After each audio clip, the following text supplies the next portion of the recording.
అనుదినము దేవుని కృపావార్త కొరకు ఎదురు చూస్తున్న ఆత్మీయులారా, నేటి వాగ్దానముగా మీకు మేలు చేయను ఉద్దేశించున్నాను గనుక భయపడకుడి.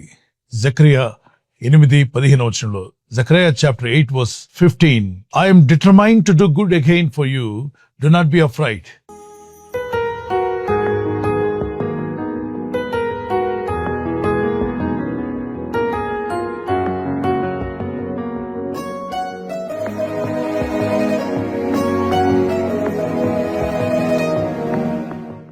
పరిస్థితులను చూసి, స్థితిగతులు, మరి జీవితంలో ఎదురయ్యేటువంటి అనేక విషయాలు మనల్ని భయపెడుతున్నప్పటికీ వాక్యంలో ప్రభు చెప్పిన మాట, నువ్వు భయపడవద్దు, ధైర్యంగా ఉండు, నీ విషయంలో ఒక తీర్మానం తీసుకున్నానంటున్నాడు దేవుడు.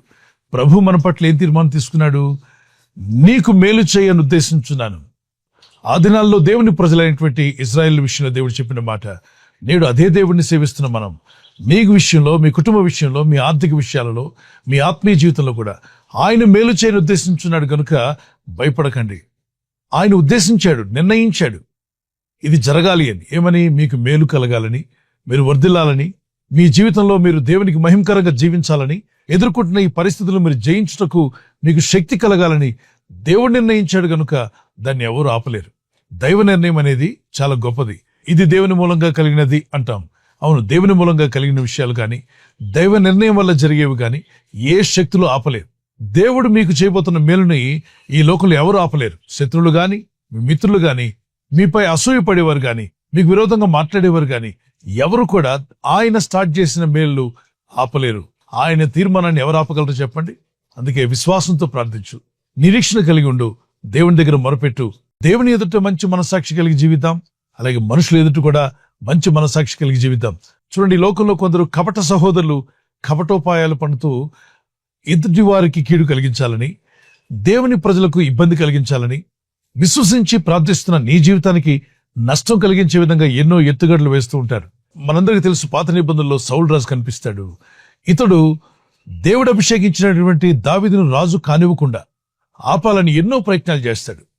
సకల కుయుక్తులు పన్ని అతను లేకుండా చేయాలని పలు విధాలుగా ప్రయత్నం చేసి అతని మీద యుద్ధం ప్రకటిస్తాడు. మరి అతను ఎక్కడ కనబడి అతన్ని పట్టుకొని రమ్మంటాడు, అతను ప్రాణం తీయమంటాడు. ఎన్ని ఎత్తుగడలు వేసినా దేవుడు అభిషేకించిన దావీదుకి ఏమీ చేయలేకపోతాడు. ఎందుకంటే దేవుడు దావీదు విషయంలో మేలు చేయని ఉద్దేశించాడు కనుక దాన్ని ఎవరు ఆపలేకపోయారు. నమ్మికతో, విశ్వాసంతో ముందుకు సాగు. ఆ దేశాన్ని ఏళ్తున్న రాజే దావీదును చంపజూచినప్పుడు ఎటుపోవాలో అర్థం కాక ఫారెస్ట్ లోకి వెళ్ళిపోయాడు. అడవుల్లో, చెట్ల మధ్యలో, గుహల్లో దాక్కోవడానికి ప్రయత్నం చేసి ఆయన ప్రార్థన అయితే మానలా. పరిస్థితులు బాలేకపోయినా ప్రార్థించాడు. అనుకున్నాడు ఇక నా పని అయిపోయిందని. కానీ దేవుడు నిర్ణయించాడు, నిశ్చయించాడు ఏమనంటే దావీదుకు మేలు చేయాలని. ఆయన నిర్ణయించిన కాలం రానే వచ్చింది. దావీదును బయటికి తీసుకొచ్చాడు. ఇతనికి విరోధంగా గొయ్యితో విన్న సౌలు హతమైపోయాడు. ఇతని దేవుడు నిలబెట్టి సుమారుగా 40 సంవత్సరాలు ఇజ్రాయెల్ నిలేవాడిగా, గొప్ప మహారాజుగా దేవుడు అతన్ని ఆశీర్వదించాడు. మరి ఎన్నో ప్రయత్నాలు, ఎన్నో కుయుక్తులు పన్ని అతను లేకుండా చేద్దామని ఎన్ని విధాలుగా ప్రయత్నం చేసినా శత్రువుల ప్రయత్నాలను దేవుడు విఫలం చేసి దేవుడు నిశ్చయించినటువంటి ఆ మేలులన్నీ కూడా దావీదు మీదకి వచ్చినట్టుగా మనం చూస్తున్నాం.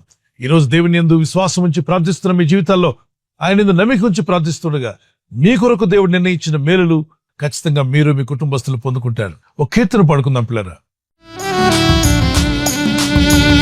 మేలు చేయక నీవు ఉండలేవయ్యా, ఆరాధించక నేను ఉండలేనయ్యా. మేలు చేయక నీవు ఉండలేవయ్యా, ఆరాధించక నేను ఉండలేనయ్యా. యేసయ్యా, యేసయ్యా, యేసయ్యా, యేసయ్యా. ఆనందం కోరేవాడా, నాశలు తీర్చేవాడా, నానందం కోరేవాడా, నాశలు తీర్చేవాడా. ప్రియరున్న ప్రేమ నీదే, నిజమైన ధన్యత నాదే. యేసయ్యా, యేసయ్యా, యేసయ్యా, యేసయ్యా. పైనుండి పడుతున్న వర్షాన్ని మనం ఆపగలమా? సూర్య వెలుగు మన మీద పడకుండా ఆపగలరా? అలాగనే ప్రపంచంలో ఎన్ని శక్తులు మీకు విరోధంగా ఉన్నప్పటికీ ప్రభు మీ పక్షంగా చేసిన వాగ్దానాన్ని ఎత్తి ప్రార్థించండి. ఇర్మియా గ్రంథం 29:11 కూడా భయపడవద్దు, నీ కొరకు మంచి ఉద్దేశం కలిగి ఉన్నాను, మీకు మేలు చేయని ఉద్దేశించున్నాను, కీడు కాదు మేలే అన్నాడు.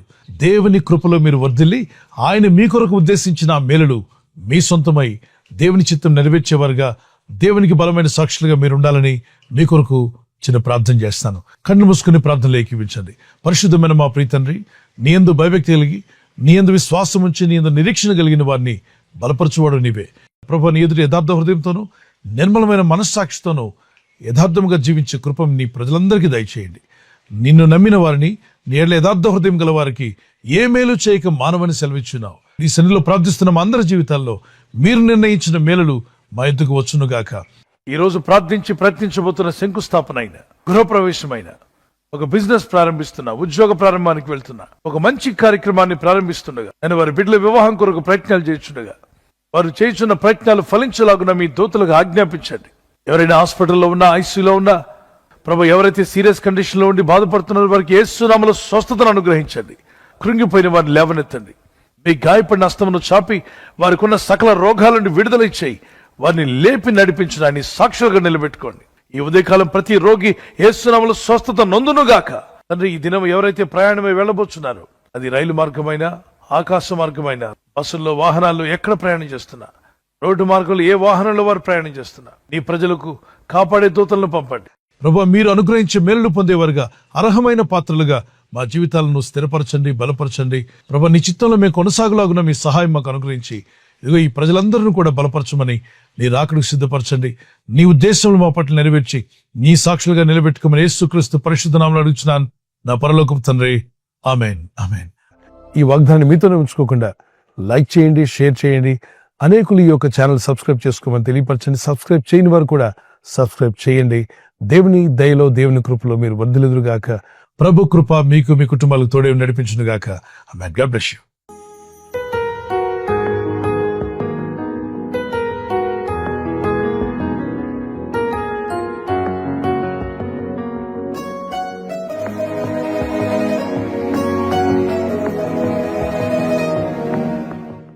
బర్త్డే జరుపుకునే వారికి we wish you happy birthday to you, many more days of the day. God bless you.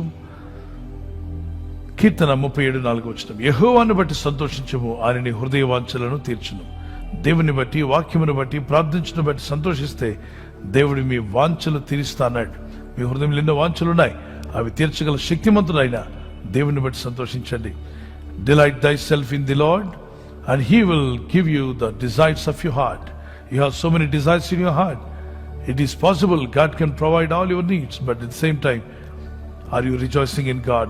ధనములో, లోకంలో, పాపంలో కాకుండా దేవునిలో రిజాయిస్ చేయండి. Rejoice in Jesus. యేసులో ఆనందించండి. ప్రార్థనలో, వాక్యంలో మీరు తప్పక దీవించబడతారు. మీ హృదయ వాంఛలు తీర్చబడతాయి.